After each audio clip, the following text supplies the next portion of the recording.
kung ano, isa typical na isang dating kababata. Ngayon, nagsubukan ng isa't isa at nagdesisyon mag-isang bibig. Alam ko, answer prayer ko sa inyong dalawa.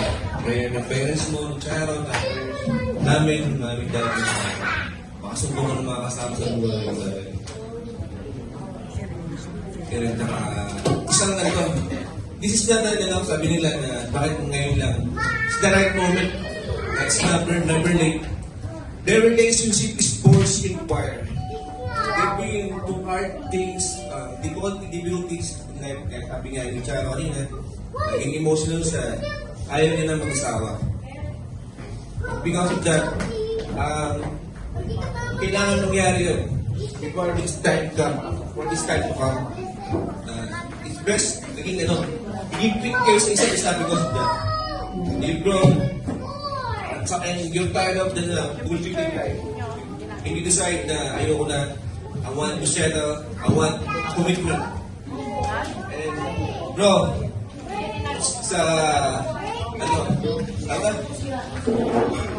grown up dito, sa next level, or yung growth, ngayon sa pag-sabi mo lalaki, na sabi nga ni God, hindi mabuti sa lalaki ang nag-iisa. Kaya binigyan tayo ng kasama, nakasabog may kaaway ka ng mental.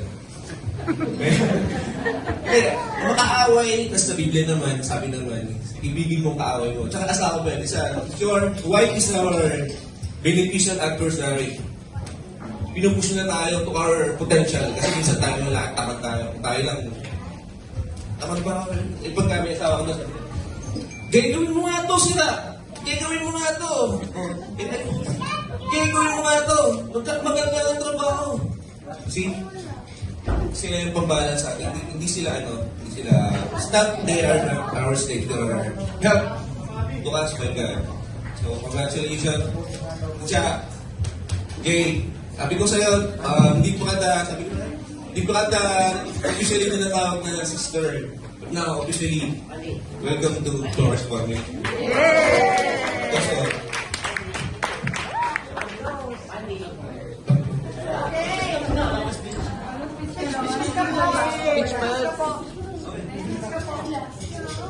Good evening. May message ako sa inyo dalawa separately. Let me start with Jay. When I found out that my sister married you, I felt happy. And at the same time, I felt grief. Kasi finally, my sister is standing to the right man. And this lady has been through a lot. Tsaka hindi na ako nag-worry kasi na-test ko na yung character mo even though we were children back then. Kaklase ko kasi siya, so we had a situation in Perpetual during our high school days and it really tested us. Doon ko nakita na hindi nga ako iniwan. Hindi nga ako iniwan.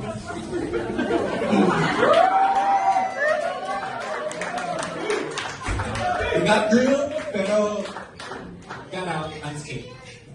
And my little sister, here we go.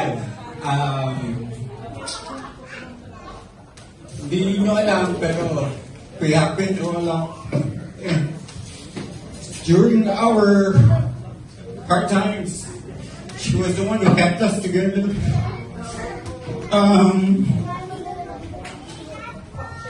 Kami lang.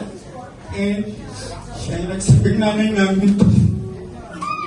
Kaya tuwa ako ngayon kasi finally mapagsanda na siya.